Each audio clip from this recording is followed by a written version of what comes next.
Bona vesprada. Bona vesprada. Abans de tot, disculpeu-me si en qualsevol moment em tremola la veu perquè estic molt emocionada. I també demano disculpes anticipades per les espardenyes que vaig a soltar. El valencià no és el meu idioma habitual, però avui he sentit que tenia que parlar en valencià.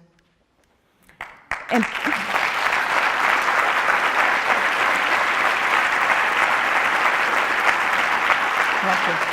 En primer lloc, volíem agrair a la plataforma Afectats i Afectades per l'ERO a Radio Televisió Valenciana per convidar-nos al seu acte de presentació. Moltes gràcies.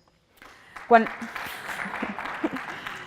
em demanaren que intervingués en aquest acte, el primer que em va vindre al cap fou una cita de Mahatma Gandhi que llig tots els matins perquè està penjada en la porta de la classe d'una de les meues filles. El més atroç de les coses roïnes de la gent roïna és el silenci de la gent bona. No pretenem jutjar a ningú. Mai hem estat en la tessitura de perdre el nostre lloc de treball per actuar d'una manera o d'una altra. No podem afirmar que en el vostre cas haurien donat la cara, ens haurien negat a formar part d'un mitjà de comunicació públic convertit en la veu del polític de torn.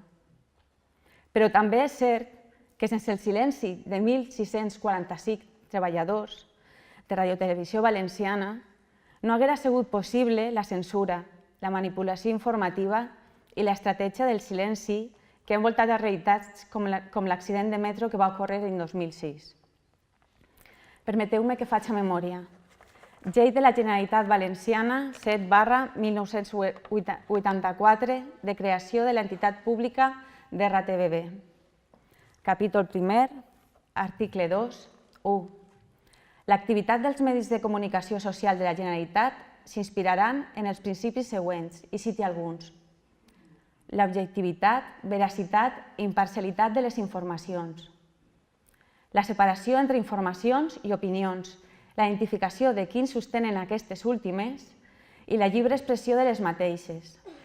El respecte al pluralisme polític, cultural, lingüístic, religiós i social. Crec que no és fàcil reconèixer aquests principis en el que ha sigut Radio Televisió Valenciana en els últims temps.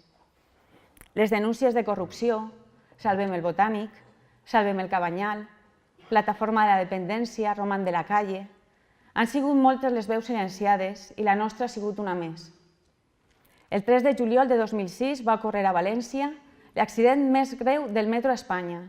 Va costar la vida a 43 persones i va provocar ferides de diversa consideració a uns altres 47. És la tragèdia més important des de l'arribada del pantà de Tons en la nostra ciutat.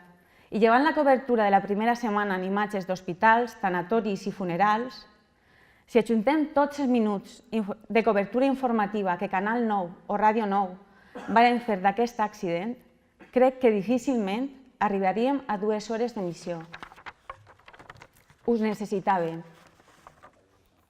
Necessitaven que es fera una crítica de la manca d'inversió en mesures de seguretat en la línia 1 del metro i de la vergonyosa comissió parlamentària.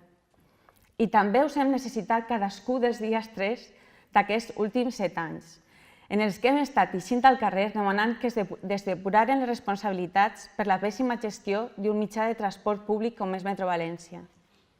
Costa molt d'entendre com un fet tan greu que va ocórrer en la nostra ciutat ha estat més present en medis de comunicació nacionals que no als medis públics valencians. Ja ha sigut indignat que la poca atenció que Radio Televisió Valenciana ha tingut de l'accident hagi sigut per donar veu a la versió oficial del govern, sense realitzar cap investigació independent i objectiva sobre el fet de l'accident i la gestió que del mateix s'ha fet des de Generalitat.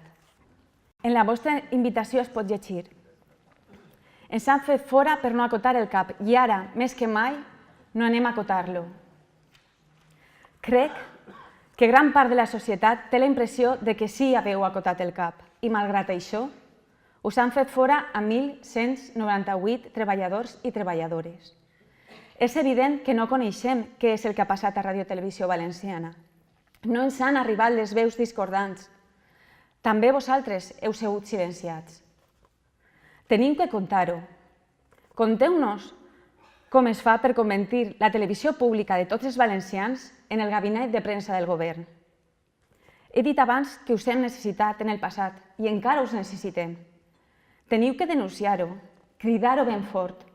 És el vostre dret i pense que també és la vostra obligació.